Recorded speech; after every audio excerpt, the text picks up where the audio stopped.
Hi, welcome back to Basement Bible Breakdown, the BBB.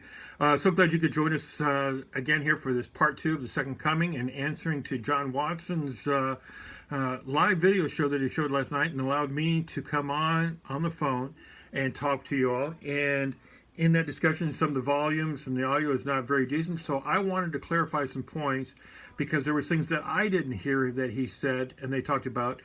So I want to go back over those, and I did that in part one, and now here in part two, we're going to go over a few more things. And the first place that I want to start with, and jumping right in here, is this principle that most predators have, is that they ignore the early church fathers. What they're saying is that we have faith. We don't need the church fathers to verify anything. And that is just simply not true. See, the early fathers, there are three things that we learn from them. The first thing is this. We understand, we learn what they believed. And that becomes important because understanding what they believed, how they believed it, how they argued for something becomes very important. And here's the evidence of that. They're the ones who came up with our 66 books in our Bible. How did they come to that discussion? How did they arrive at that? What kind of tools of interpretation did they use to come to the idea that these books of the Bible were legitimate and these are the ones? I mean, they had the Epistle of Barnabas that was going to be included into it, but was rejected.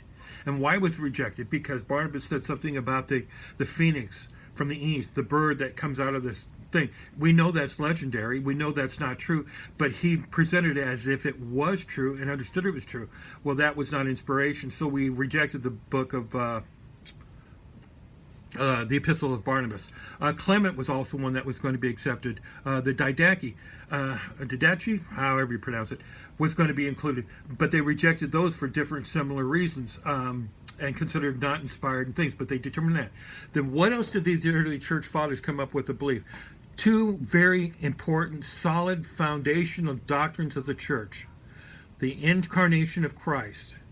They wrestled through that, argued with it for years, and it came down to that Christ was fully God and fully man, equal.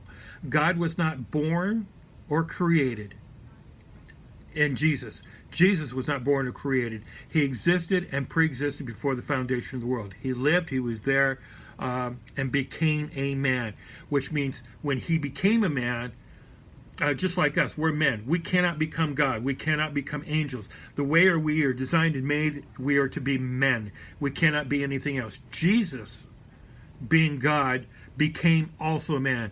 So the early church doctrine is incarnation is that he is both man and God, both equally, one person, two human nature, two natures, the human and the divine nature that rests within him. He is both. Secondly, the other doctrine they came up with was the Trinity. And you cannot deny the Trinity and still call yourself Christian. That is the core Christianity belief. And is there a scripture that says believe in the Trinity or anything like that? No. It's when they search the scriptures and they come to the idea that Jesus is equal to God, the Holy Spirit is equal to God, and God is God. There are three persons, yet there is only one God. Well, God is revealed in three persons. That is the doctrine of the Trinity in a kind of a nutshell. So anybody who denies that is outside of Christianity. You can't say you're Christian and deny the Trinity. It's just impossible. That's like say, hey, I'm a Muslim, but I think Muhammad was off his rocker and he was a liar. Okay, well then, how can you call yourself a Muslim if you do that? It's the same kind of thing. You can't make up your own beliefs about what something is and say you're that and you've made it up. It doesn't work.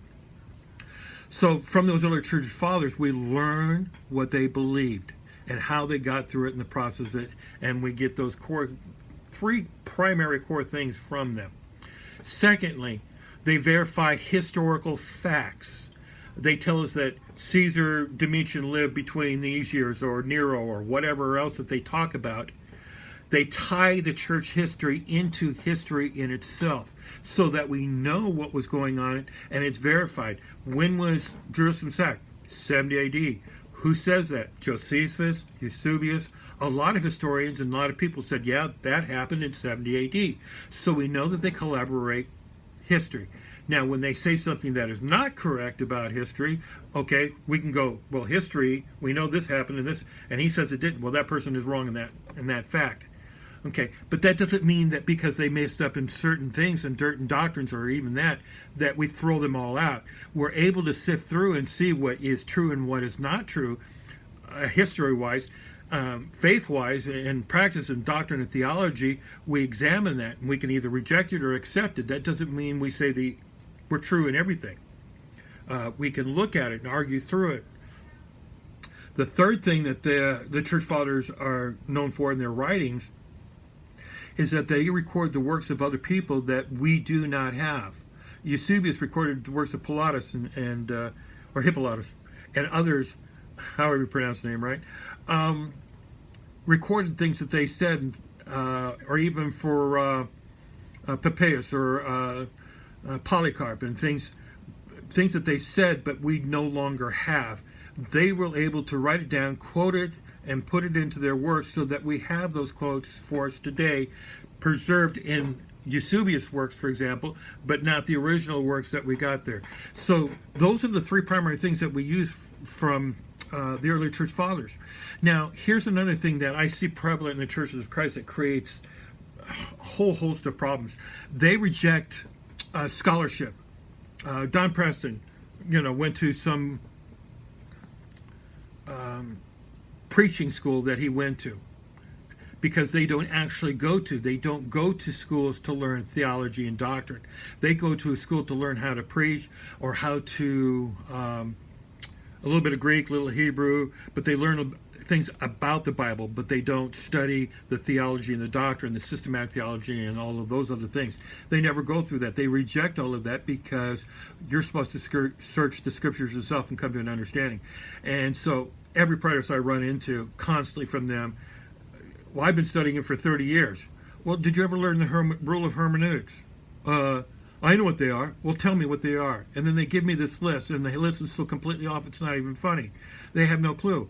People sit there and tell me, I know what exegesis is, and sit there and try to tell me what it is, and then their whole explanation is completely bogus. It has no reality basis whatsoever.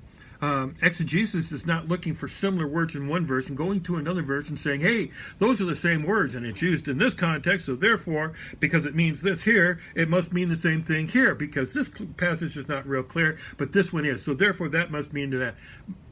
No, that's not how it works. That is not exegesis.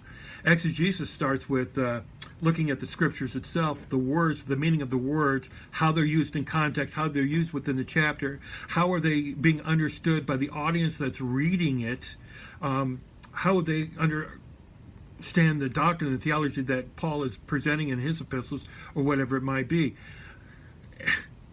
And you can't sit there and go to other scriptures and just pull things out of your hat. That is just simply. So most of them, are very uneducated, but want to be educated and sound educated after 30 years and 20 years, or however long they say they've been studying. But if you learn something wrong the first time, what comes after it? Nothing but wrong. Look at Mormon theology. They've got all their PhDs and everything else, but they're still wrong. I don't care how smart and bright Jason DeCosta is. He's gone into left field. He's taken people and making them devils of hell just the same as he is, and convincing people that they're not saved anymore. This is the result of error. Error begets error. Now, let me get off my high horse for a second here, but going back to the early church fathers, that's what we're talking about. They present those things, and we need to pay attention and listen to them. Now, the other thing that he ignored was prophecy. Well, we don't really need to have, the church fathers testify to those things, because we know, we trusted on faith, and we don't have to have historical proof. We just trusted on faith. Well, I'm sorry, back in Deuteronomy, he said, if a prophet speaks and it does not come true, do not be afraid of that prophet, because he does not speak for me. So when Jesus, what did he do? When he rose from the dead, was his scars gone? No, he used them as proof and evidence. See, Thomas, it's me. He appeared to 500 people. It's me. I'm the one who died, and now I'm rose again. I'm the one who was resurrected. It's me. Here's the evidence and the proof. So the same thing holds true. If Christ made a prophecy, how do you know he's telling the truth? Because you can trust him to fulfill it, and we should be able to look at history and say, see, that's where God fulfilled his promises. Because if we can't look at history and go, well, then everybody goes, well, how do you know it was fulfilled? Because you say it is? What does that count? I don't care if you have all the faith in the world. I don't. I don't see it being fulfilled. So prove to me that it actually happened. And so what do praetors do? They go to Josephus and say, see, here, it was written in here and here that it happened in 70 AD. Oh, but let's forget about the early church fathers. They don't really count in what they say. I mean, forget that. Who needs that, right? Sorry, wrong. Whatever is prophesied has to come to pass. We have to see it. So stick to that principle. It's proof. And Jesus was not above giving proof that what he did and said came true. So let's get off of that one. Now, when we went back to talking about the Son of Man coming on clouds, and we talked about in the last that the New Testament epistles and all that clarify that difference of Jesus himself as the one who comes. And we talked about that. It comes from Daniel 7:13 and 14, where he talks about that. So we know that it is divided up. It's two different things that we're talking about between Matthew and the epistles and his second coming. And we dealt with the word epiphaneia, and we dealt with the word parousia. And that is something that Watson was not able to understand. He just thought that the word parousia, well, that means because John said it and because, Paul said that is talking about the second coming. Therefore, when Matthew uses it, it has to mean the exact same thing in the exact same way and all of that. And that's just simply not true. And how do we know it's not true? It's because we go back and we examine the scriptures intently. So, with that being said, I don't have any further notes to talk on, and I don't want to keep harping away off the top of my head, but the Son of Man coming in clouds, when we go back to the other passages that we talked about, some standing here will not see death until they see the Son of Man coming in his kingdom. Well, the Son of Man coming in his kingdom is Christ coming and being exalted and sitting on the right-hand throne. And because he's on the right-hand throne in Matthew 5 or John 5, he sends judgment. He has the right to judge because he is the Son of Man. So, and like I said and before, and I tried to clarify last night, the Olivet is completely fulfilled in 70 AD. So get that real straight. The Olivet is fulfilled completely in 70 AD, but it never included a promise of the second coming. The language of the second coming, the Son of Man coming down, is not language about his second coming. It is about the promise of judgment. So when we look at all the other passages in Matthew 24 where people are trying to tie that into, well, this is about the resurrection, this is about this is the gathering of the saints, and this and that and the other, and they're trying to tie it in there with these timing events, it's simply not true. We can't do it exegetically. Scholars for 2,000 years have rejected that type of a thing. Now, one of those things that reminds me of that he said was that early church fathers, some of them believed that the events of 70 AD was the second coming. But what they're talking about when they say it is the coming, they never use the word second. They say that is the coming of Christ. They're still talking about it in the sense of this is the coming of the judgment from Christ who sits on the throne. The King who sits on the throne of his Father, who is in glory, who comes to the Father and sits on a throne. I don't know ever how else to say that and to get that across, because the who, what, when, where, and how has to be just as consistent as when. And you cannot deny the when, the what and where and all of that with the when. The when never dismisses that. Okay, so that is enough for right now. Thank you for joining. If you have any questions, of course, you can go to my blog spot. Read different things there. You can go to my Facebook page, middleism.org, the Facebook page, and I'm there. It's on my website, the links and everything else.